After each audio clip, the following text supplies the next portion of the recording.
Kita masih dalam pembahasan kita 33 hal dahsyat tentang salib.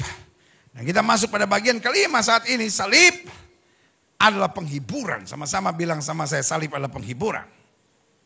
Yes. Sama-sama bilang sama saya, salib adalah penghiburan. Ya. Semangat dikit, semangat dikit, semangat dikit. Salib adalah penghiburan. Yeah, haleluya. Great, saudara. Iya kan? Dan saudara gue yang kasih dalam Tuhan. Saya ada channel YouTube pribadi saya, yaitu vlog pribadi saya. Di channel YouTube Gilbert Lumoindong, hashtag kamu hebat. Jadi saudara gue yang kasih dalam Tuhan, saya sehari 3 kali di situ. Iya kan? Ketika pendeta-pendeta lagi nggak ada ibadah, saudara-saudara, saya sehari 3 kali, saudara-saudara, minum obat ke apa, ya kan?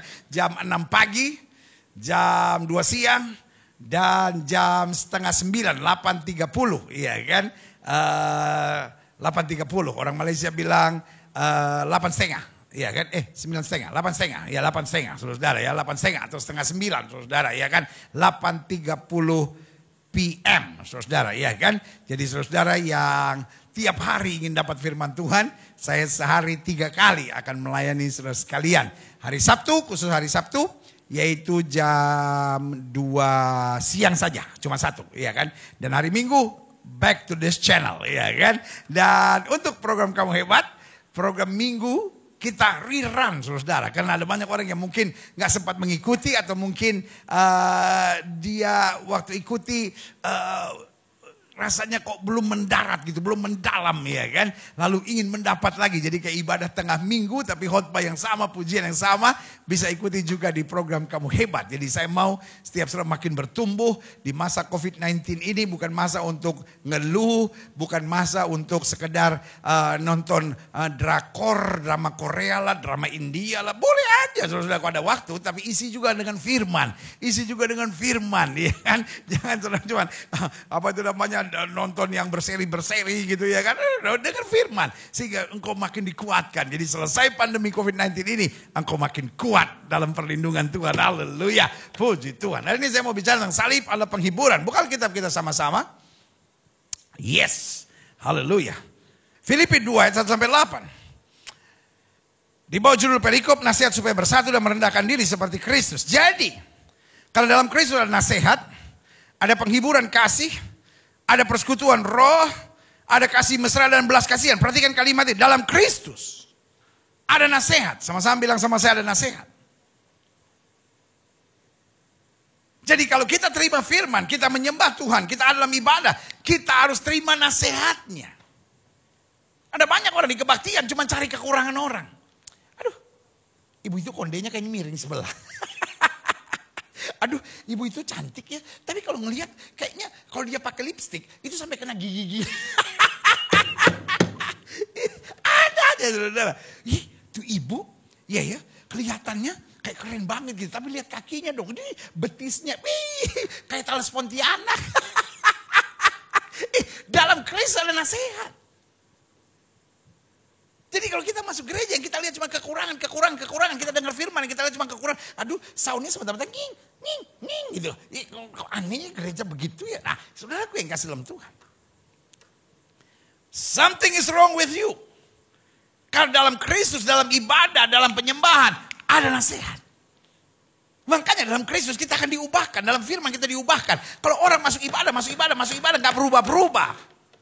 Something is wrong with you.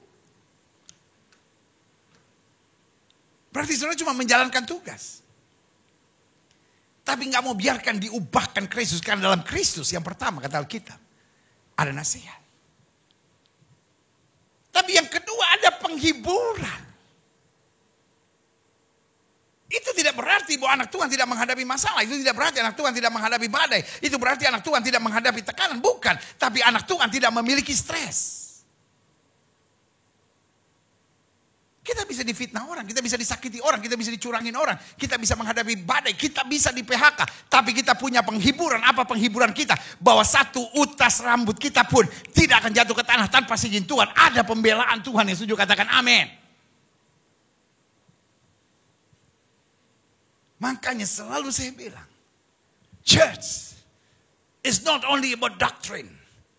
Gereja bukan hanya soal doktrin, tapi gereja soal kuasa. Saya ulangi sekali lagi. Nothing wrong with doctrines. Bukan salah doktrin, tapi church is not only about doctrine, but church is about power of God. Hallelujah. Yeah. Kalau Roh Kudus turun ke atas kamu akan menerima doktrin. Kamu akan jadi jago doktrin. No. Kalau Roh Kudus turun ke atas kamu akan menerima kuasa. Di saat-saat seperti ini. Ini masa penampian. Yang hanya mengandalkan doktrin. Sorry untuk bilang ini. Nggak akan bisa bertahan. Tapi yang mengandalkan kuasa Allah, folks. Di saat-saat seperti ini, pengetahuan doktrin saudara setumpuk, setrak pun, bahkan segudang sebesar apapun gak bisa menolong saudara. Tapi kuasa Allah yang memampukan kita menghadapi semuanya ini. Yang sejuk katakan, yeah. Man, you need the power of God. Dalam Kristus yang pertama, ada nasihat. Dan kalau kita mau dinasihati, mau ditegur, mau diproses oleh Tuhan, mau dibentuk oleh Tuhan, yang timbul adalah penghiburan. Makanya jelas. Dalam Kristus ada nasihat. Ada penghiburan kasih. Dan karena kita terhibur, maka yang terjadi ada persekutuan roh. Karena selalu saya bilang, orang yang terluka akan cenderung melukai. Orang yang belum beres sama dirinya akan mengacak-acak segala sesuatunya. Karena dalam dirinya juga penuh dengan acak-acak, saudara.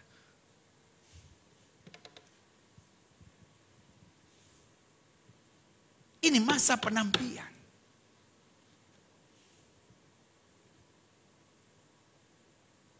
Hamba-hamba Tuhan, gereja Tuhan, orang percaya kita bilang yang bisa digoncangkan akan digoncangkan. Supaya yang tinggal tetap adalah kerajaan yang tidak tergoncangkan. Dan kerajaan yang tidak tergoncangkan adalah kerajaan Kristus.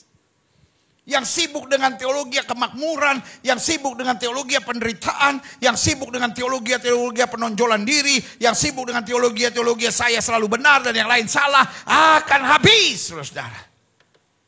Tetapi yang hidup pada kerajaan Allah akan tetap bertahan. Yang setuju katakan amin. Folks, sorry. Hari-hari ini, my message is very clear. Focus on Jesus. It's not focus on doctrines. Meskipun doktrin sangat perlu untuk kita berakar dalam kebenaran firman. Tetapi focus on Jesus, not focus on doctrines. Waktu kita fokus on Jesus, Jesus will lead us by His Spirit to great doctrines. Dan ini yang sedang Tuhan mau kerjakan. Tinggal tetap kerajaan yang tidak tergoncangkan. Ini masa penampian. Hard. Susah. Dan kita ngerti semua orang, semua pelayanan, semua gereja, semua hamba-hamba Tuhan sedang digoncangkan.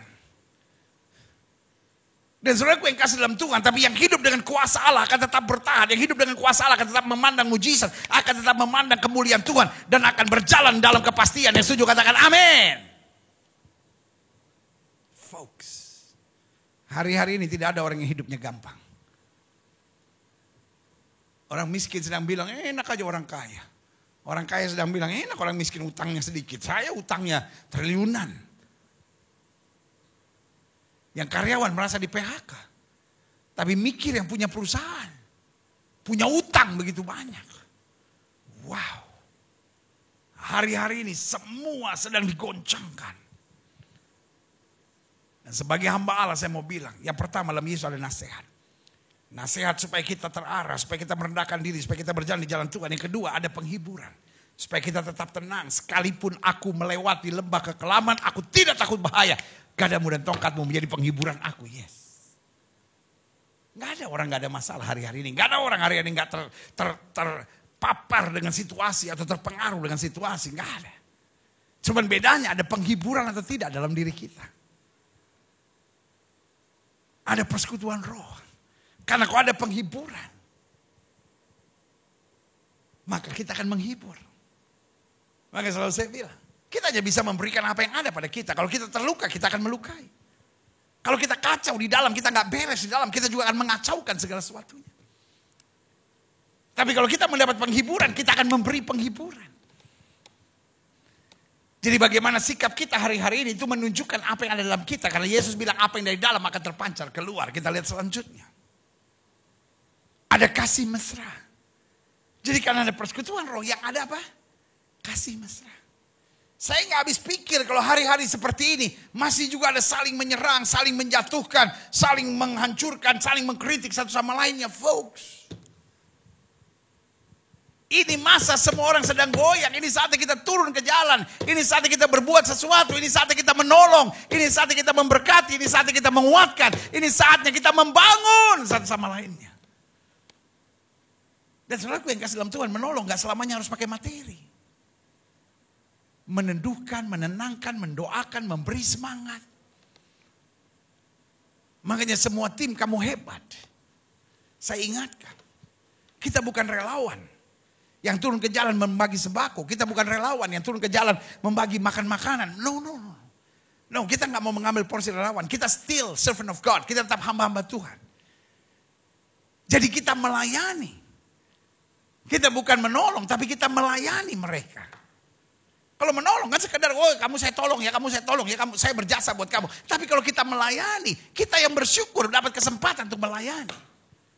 Makanya dalam setiap pemberian saya ingatkan semua, kita bekerja di 38 daerah saudara-saudara, bergabung bersama dengan Kabit PI. Jadi Kabit PI kita libatkan, Kabit PI dari Gereja Bethel Indonesia di 38 daerah. Kita ajak bekerja sama dalam program Kamu Hebat ini. Dan kepada semua saya ingatkan orang jangan putus asa.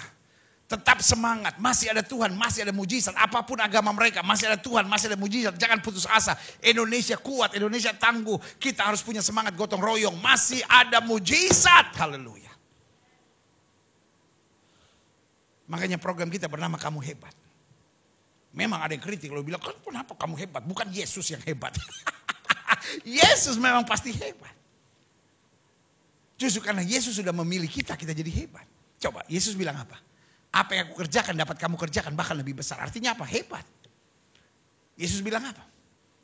Roh yang membangkitkan Kristus dari antara orang mati, kata firman Tuhan, ada dalam kamu. Artinya apa? Hebat. Alkitab bilang apa? Aku memerintahkan pasukan malaikat untuk menjaga kamu. Artinya apa? Hebat. Iya kan? Sekarang orang gampang sekali membuli orang. Kamu bodoh, kamu gak ada otak, kamu lemah banget sih. Kok kamu gitu aja nyerah? Kok kamu gitu aja? Kok kamu? Tapi saya mau ingatkan bahwa kamu hebat.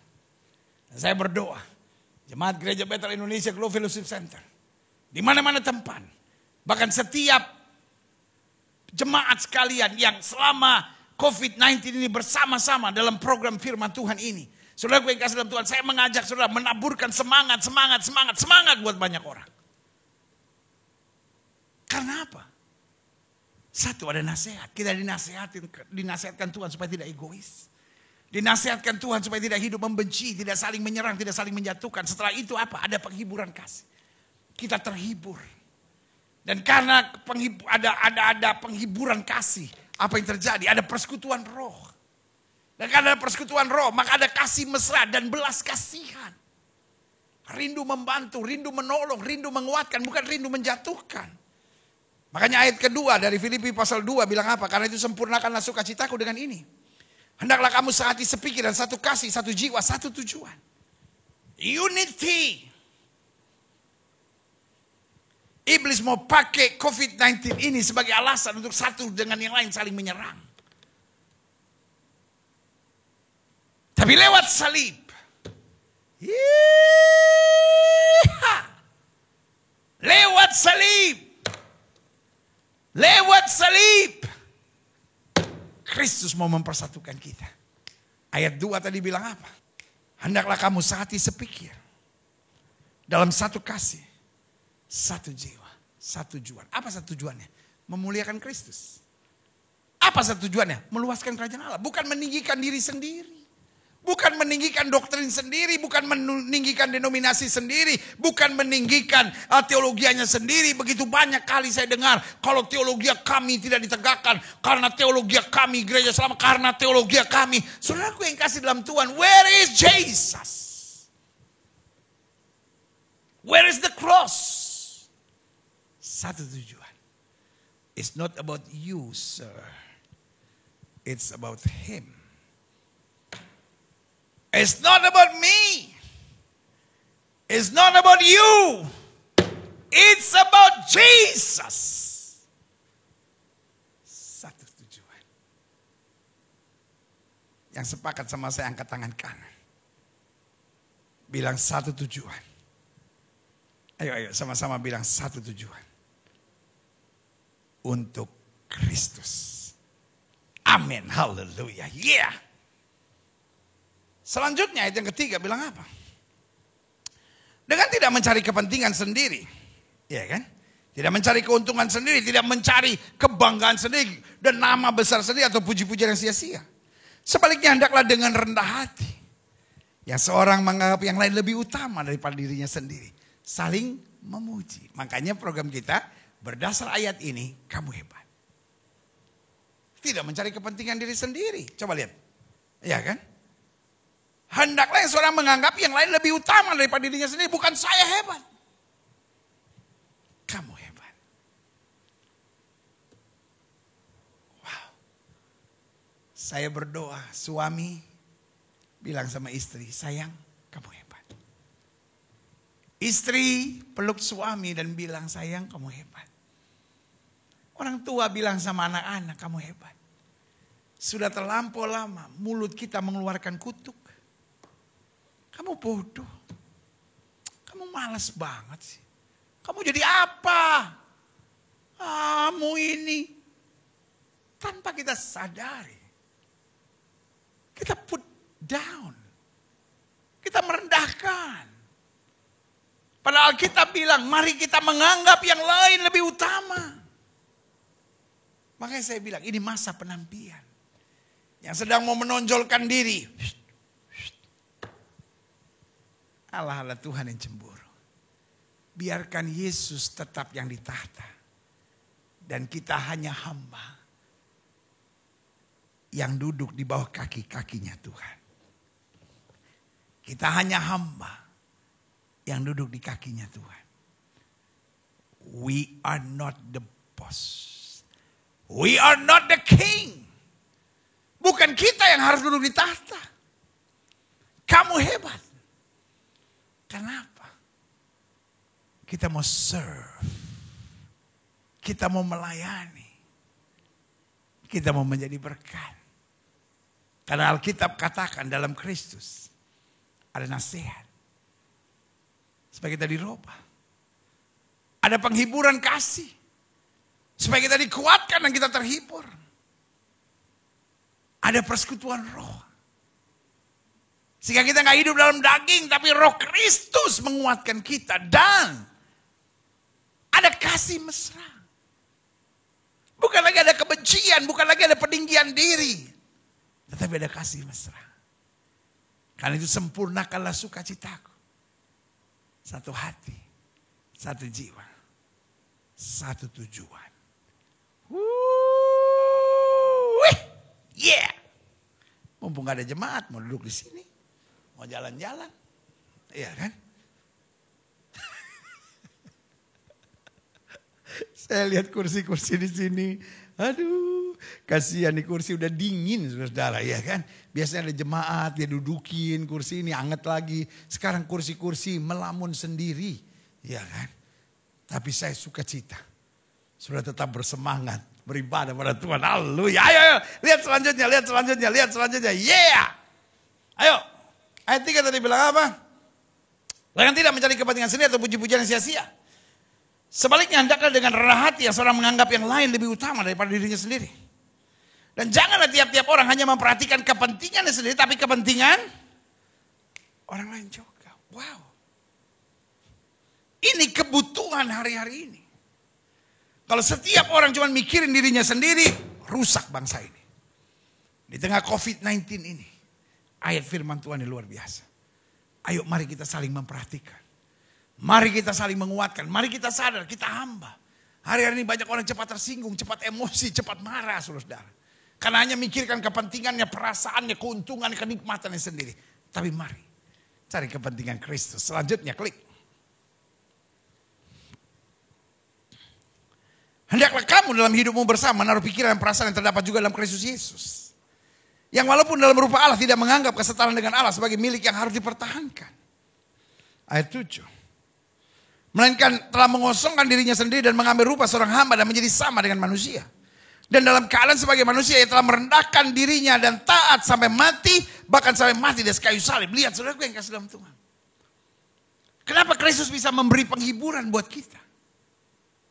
Karena dia sudah taat sampai mati di kayu salib. Artinya salib adalah harga yang dia bayar buat kita. Supaya kita dapat menerima penghiburan yang kekal. Yang setuju katakan amin. Coba lihat selanjutnya.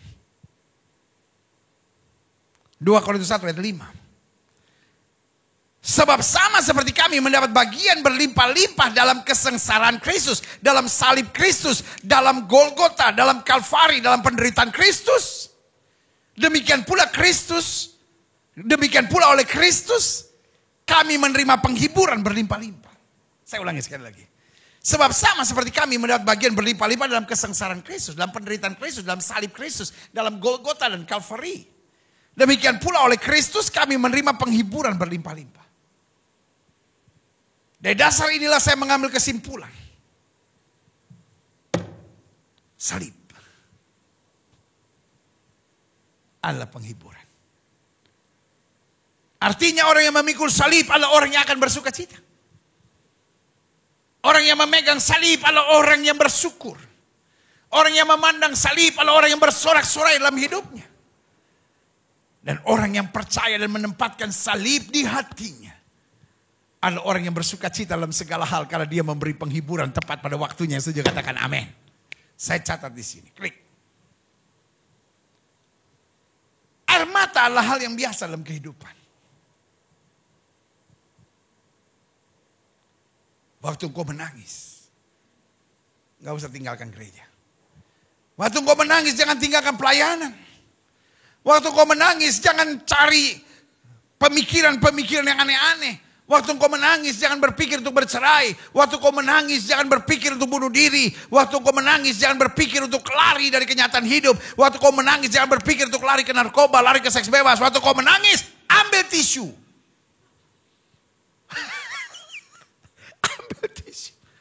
Hapus air mata. Dan percaya. Air mata orang benar. Ditampung dalam kirbatnya Tuhan. Buat orang percaya. Air mata bukan aib. Kenapa air mata bukan aib? Karena Yesus. Yohanes 11 ayat 35. Yesus memandang kubur Lazarus. Dan ayat itu berkata, maka menangislah Yesus. Ada konsep yang bilang laki-laki tidak boleh menangis. Tapi saya bilang, the real servant of God adalah orang yang mudah menangis. The real servant of God adalah orang yang mudah menangis. Maksudnya, dia bisa menangis lihat jiwa-jiwa yang terhilang. Dia bisa menangis dalam doa. Ketika dia berdoa untuk bangsa dan negaranya, dia berdoa buat gereja-gereja, dia berdoa buat gembalanya, dia berdoa buat hamba-hamba Tuhan, dia bisa menangis. The real servant of God, dia bisa menangis waktu dia menyembah Tuhan, mengangkat tangannya dan mengakui bahwa Tuhan dahsyat dan luar biasa. Dia bukan menangis untuk kepentingan dirinya. Dia bukan menangis karena tersinggung. Dia bukan menangis karena kecewa. Tapi dia menangis lihat kebutuhan dunia. Dia menangis dalam doa karena dia menanggung beban.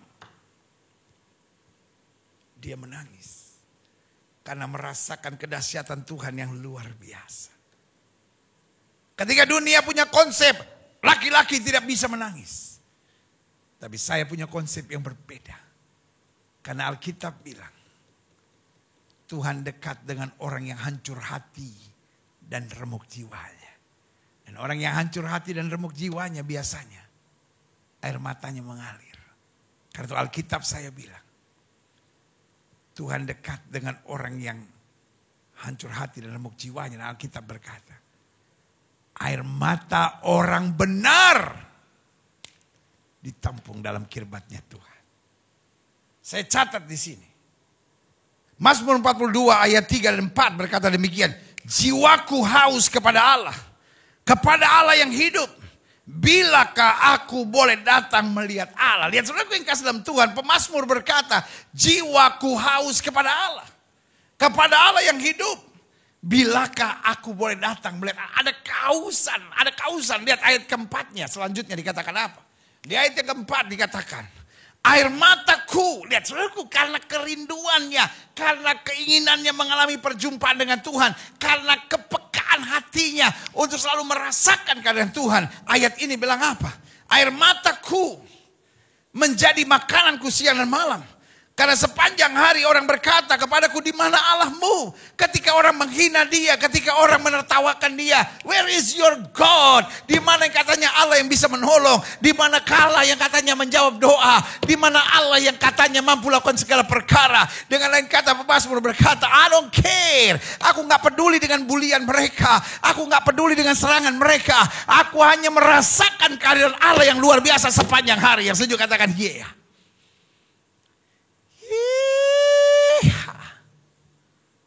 Itu sebabnya berani saya katakan, air mata tidak pernah bisa dipisahkan dari kehidupan. Bayi yang lahir, bukti dia hidup adalah dia menangis. Itu sebabnya manusia menggambarkan filosofi kehidupan yang sebenarnya. Manusia lahir, dia menangis, semua orang tersenyum. Wah, lahir lucu anaknya. Tapi manusia mati, dianya yang tersenyum. Semua menangis. Itulah kehidupan. Air mata tidak bisa terpisahkan.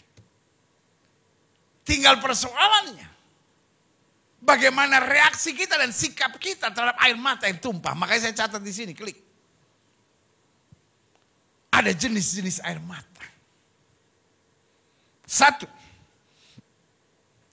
air mata keputusasaan. Air mata yang tumpah karena keputusasaan. Ini banyak anak-anak muda nih yang cintanya ditolak.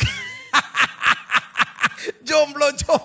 Aduh Tuhan, kok saya belum dapat pasangan teman hidup, tinggal menyanyi. Waktu Tuhan pasti yang terbaik. Yeah. Yang tersenyum nih pasti yang udah dapat.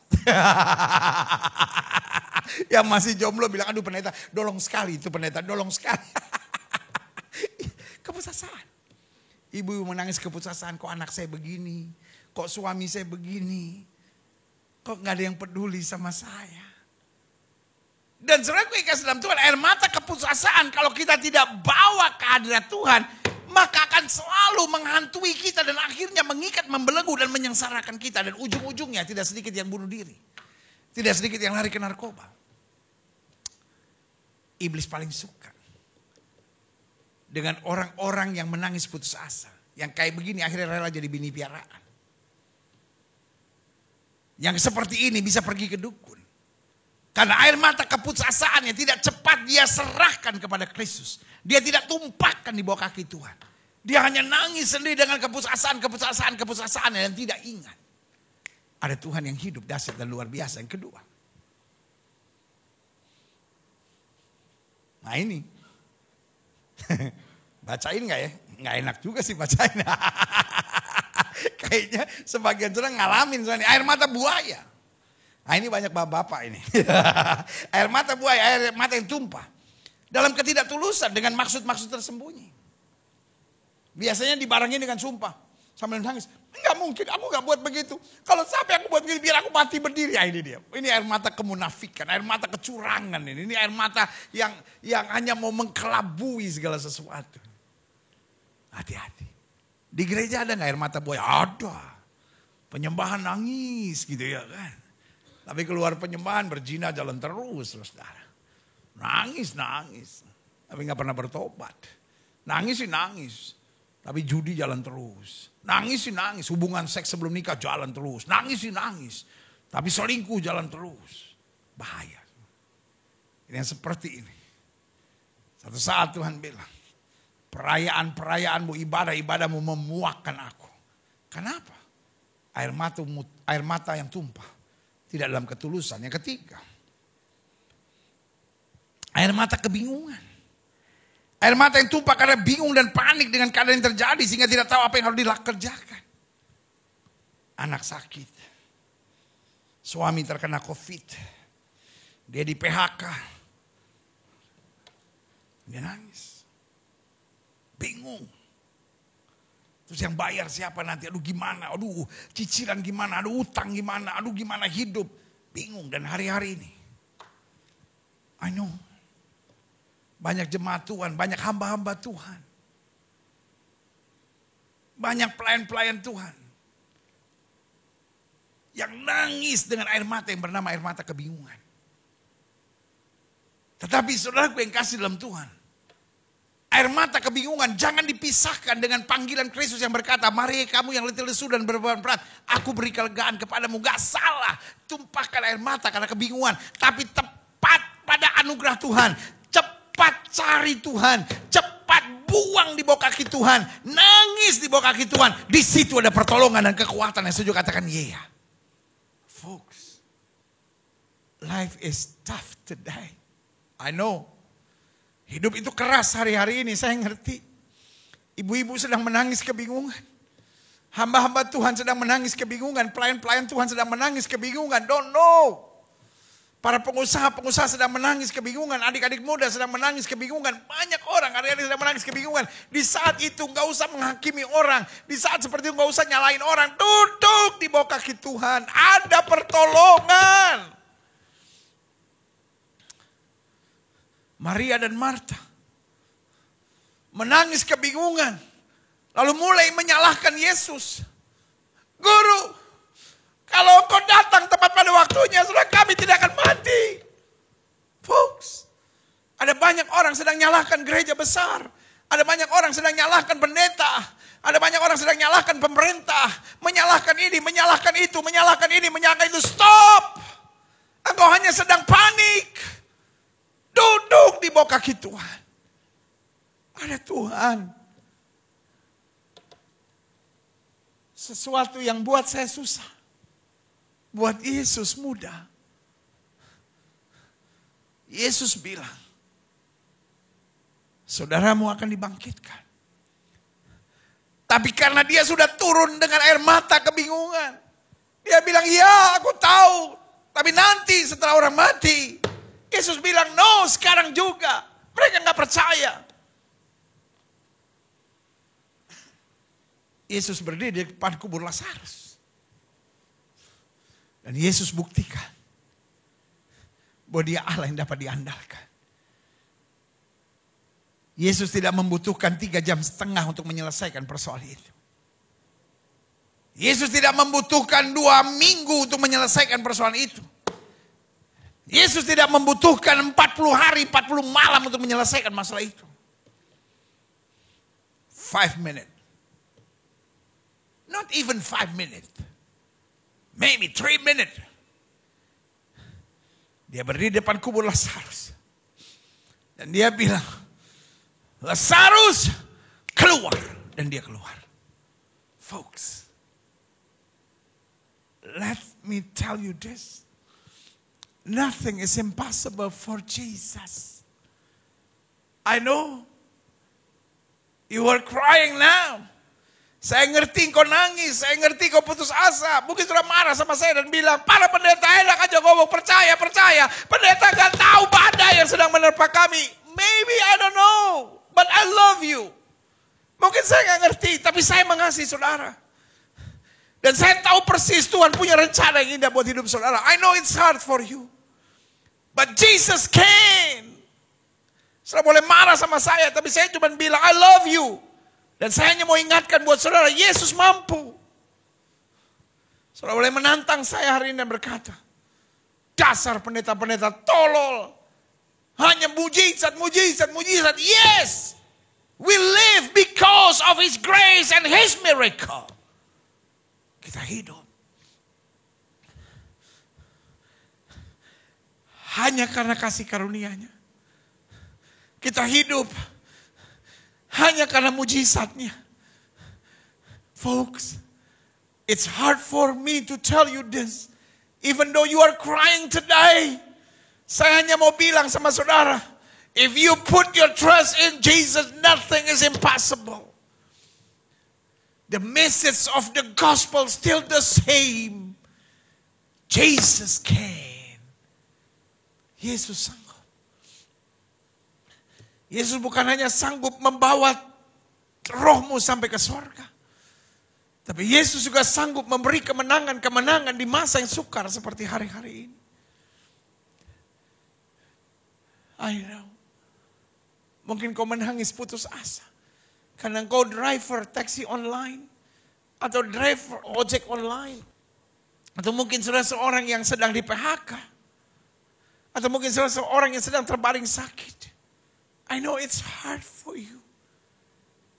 Maybe I cannot help you, but my Jesus can.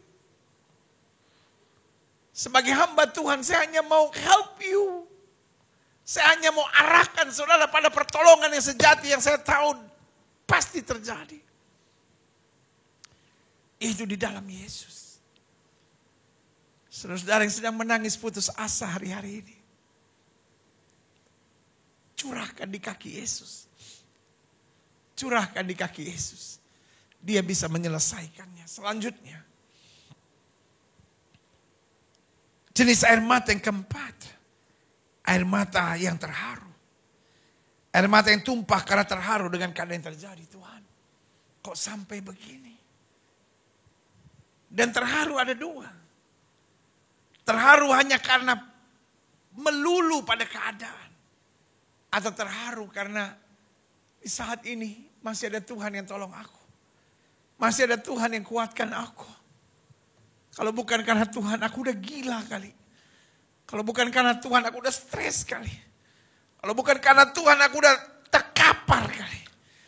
Tapi karena Tuhan, aku terharu akan pengorbanannya, aku terharu akan kasihnya, aku terharu akan kesetiaannya, aku terharu akan kemuliaannya, aku terharu akan segala karya yang dahsyat dan luar biasa.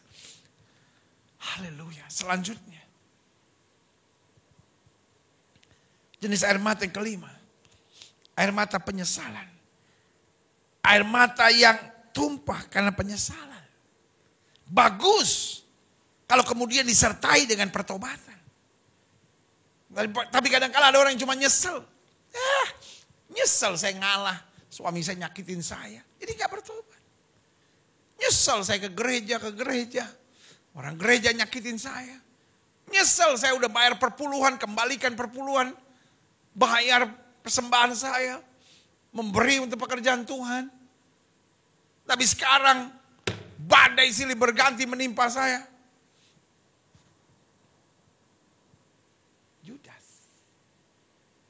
Yudas menyesal. Tapi tidak bertobat. Ini bahaya. Air mata penyesalan yang tidak disertai dan dilanjuti dan di follow up dengan pertobatan. Akan menjadi cara iblis. Untuk mendatangkan kehancuran yang parah dalam hidup kita. Untuk kita bertindak nekat. Selanjutnya. Ada air mata yang bernama pertobatan. Air mata yang tumpah karena keputusasaan. Dan kemudian kita ambil keputusan. Jadi air mata yang tumpah karena keputusan kita. Tuhan, saya mau bertobat. Saya selama ini terlalu mengandalkan kekuatan saya sendiri. Saya selama ini terlalu mengandalkan doktrin saya, kepintaran saya, kehebatan saya, kekuatan saya. Terlalu mengandalkan saya sendiri. Sekarang saya bertobat. Petrus tangkap ikan sepanjang malam gak dapat apa-apa. Yesus bilang, tebarkan jalanmu di sebelah kanan perahu. Dia tangkap begitu banyak ikan sampai perahunya hampir tenggelam. Dia menangis. Air mata apa itu? Air mata pertobatan. Seorang wanita yang cuci kaki Yesus. Dia sadar dosanya banyak. Tapi dia dikasih, diterima Yesus apa adanya. Dia cuci kaki Yesus dengan air mata. Air mata apa? Air mata pertobatan. Air mata yang kagum akan kasih Kristus, akan pengorbanan, akan kemuliaan, akan kuasanya yang sempurna. Doa saya. Servant of God is people that easy to cry. Hamba Tuhan adalah orang-orang yang mudah untuk menangis. Tapi bukan menangis putus asa. Bukan menangis kecewa. Bukan menangis karena gak kuat menghadapi badai. Tapi menangis karena bertobat. Menangis karena mengakui Tuhan itu dahsyat. Menangis karena mengakui sungguh kemuliaannya. Begitu mengagumkan. Haleluya. Yeah. Selanjutnya. Jenis air mata yang ketujuh, air mata kekaguman dan keyakinan akan kuasa dan kedahsyatan Tuhan. Kadangkala kita menyembah Tuhan, air mata kita mengalir. Bukan karena sedih. Bukan karena mikirin laki gua gak pulang. Bukan karena mikirin, aduh hutang siapa yang bayar. Iya kan? Aku punya Tuhan yang besar. Lalu kita bayangkan kebesarannya, air mata kita mengalir. Karena kekaguman. Akan kedahsyatan kuasa Tuhan yang luar biasa. Yes, haleluya. Selanjutnya. Reaksi terhadap air mata. Ini yang paling penting. Jangan sampai kita menangis lalu kecewa. Jangan sampai kita menangis lalu melarikan diri. Apa reaksi terhadap air mata pada saat kita menangis? Satu. Tidak usah nyalain siapa-siapa. Sorry pakai istilah ini. Hanya orang yang bersikap kekanak-kanakan dan kampungan, saudara. Pendeta ini mantep banget ngomongnya, saya ulangi sekali lagi. Hanya orang yang bermental kekanak-kanakan dan bergaya kampungan dalam hidupnya. Yang kalau dia nangis, dia salahkan mertuanya, dia salahkan menantunya, dia salahkan orang. Kalau kau menangis, bilang ini aku Tuhan. Kalau salah saya yang salah Tuhan. Saya gak mau nyalain siapa-siapa. Makin kau menyalahkan orang, makin kau gak bisa ditegur, makin kau gak bisa dinasihati, makin kau gak bisa diubah, makin kau gak bisa dipulihkan Tuhan. Akui aja. Tuhan saya gak mau nyalain siapa-siapa. Kalau ada yang salah, aku yang salah. Tapi aku mau merendahkan diri di bawah kaki Tuhan. Aku mau dipulihkan Tuhan. Aku mau dinasehati Tuhan dan diproses Tuhan. Untuk menjadi pribadi yang indah dalam kemuliaan-Mu. Yang kedua. Reaksi kita pada saat menangis. Tidak perlu berpikir pendek sehingga berpikir air mata lah akhir segala-galanya. Aduh. Udah saya mau mati lah, saya mau bercerai lah. Udah apa yang terjadi lah. No. Hari ini engkau menangis. Tapi firman Tuhan bilang orang yang menabur dengan air mata akan menuai dengan sorak-sorai. Karena itu menangislah di kaki Tuhan.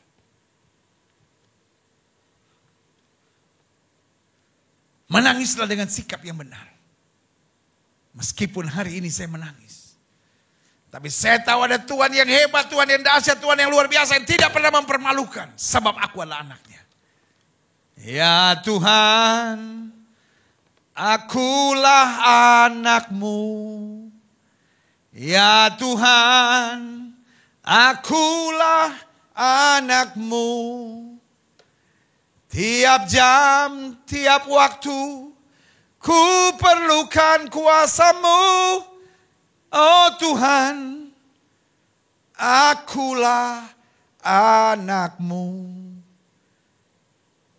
Kita imani. I'm your child, Lord Jesus, I'm your child. I'm your child, Lord Jesus, I'm your child. Every day Every hour, I don't need your cleansing power. I'm your child. Lord Jesus, I'm your child. Aku anakmu. Karena aku anakmu. Betul hari ini aku menangis. Tapi tangan yang kuat itu pasti menolong aku. Haleluya. Selanjutnya. Apa reaksi kita terhadap air mata pada saat kita menangis? Jangan menyalahkan siapa-siapa. Jangan berpikir pendek. Sehingga akhirnya kita berpikir air mata lah akhir segala-galanya. No. Air mata hanyalah awal. Tetapi kalau saya kuat, saya bertahan, saya mengandalkan Tuhan, saya fokus on Jesus. Saya akan melihat sorak-sorai kemenangan. Yang ketiga. Jangan sampai kita nekat dan bertindak yang merusak dan merugikan. Jadi setiap kali kita menangis, iblis mulai mengintimidasi kita. You are finished. You can't make it.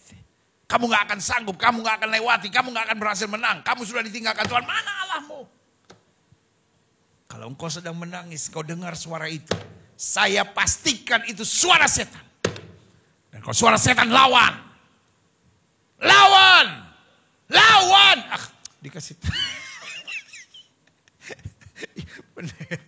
Bikin saya kaget aja. Loh iya. Alkitab bilang lawanlah iblis, maka iblis akan lari. Dengan lain kata, kalau kita gak lawan, ya gak lari. When the devil intimidate your life. Ketika setan mulai intimidasi hidup saudara, jangan di entertain. Fight him back. Lawan. Saya anak Tuhan. Saya akan kuat. Saya akan menang. Saya akan bertahan. Air mata saya ditampung oleh kirbatnya Tuhan. Dan ada masanya Tuhan ubahkan air mata saya menjadi mata air kemuliaan. Haleluya. Selanjutnya klik. Reaksi terhadap air mata pada saat kita menangis. Jangan menyimpan hal-hal yang tidak membangun. Waktu kita menangis. Ingat janji Tuhan. Ingat kebaikan Tuhan. Jangan ingat si ini nyakitin saya. Si ini ninggalin saya. Oh semua orang udah ninggalin saya. Semua orang pelayanan. Orang-orang pelayanan semua munafik semua. Jangan gitu.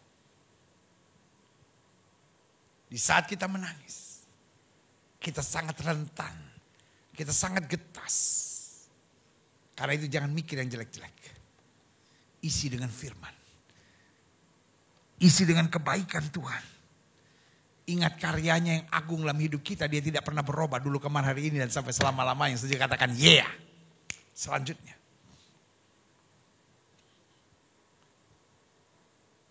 Bagian terakhir sebelum kita masuk dalam doa. Saya simpulkan gini, salib adalah penghiburan kita. Klik. Mengapa salib dapat menjadi penghiburan kita? Apa dasarnya? Yang pertama saya pelajari karena salib mengajar kepada kita. Bahwa di balik air mata selalu ada kedahsyatan rencana kemuliaan Allah. Yesus disalib semua berteriak. Turun dari salib itu buktikan bahwa engkau Tuhan. Tapi di balik salib ada kemenangan yang gilang gemilang. Yesus proklamasikan sudah selesai. Pada hari yang ketiga dia bangkit. Berarti salib mengajar kepada kita air mata bukan akhir dari segala-galanya. Di balik air mata ada kemuliaan Allah. Saudara-saudara yang sedang menangis hari ini, pastikan imanmu tetap tegak. Langkahmu tetap goyah. Pandanganmu tetap tertuju kepada salib. Karena salib adalah penghiburan buat kita. Jangan cuma mikirin berkat. Aduh kenapa saya berkatnya kurang. Aduh ini. No, pandang salib. Karena yang pertama saya pelajari. Salib dapat menjadi penghiburan kita. Karena salib mengajar kepada kita bahwa di balik air mata. Selalu ada kedahsyatan rencana kemuliaan Allah. Hari ini engkau menangis.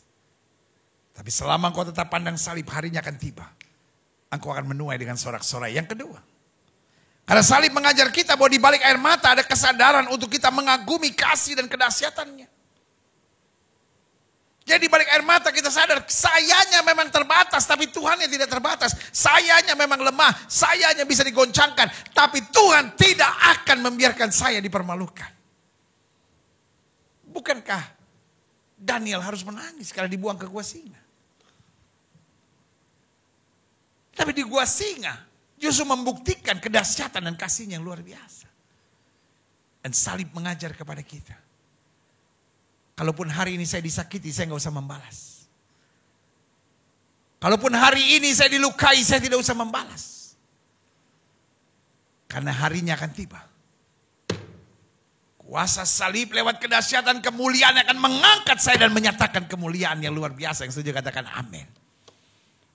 Yang ketiga, mengapa salib buat kita adalah penghiburan?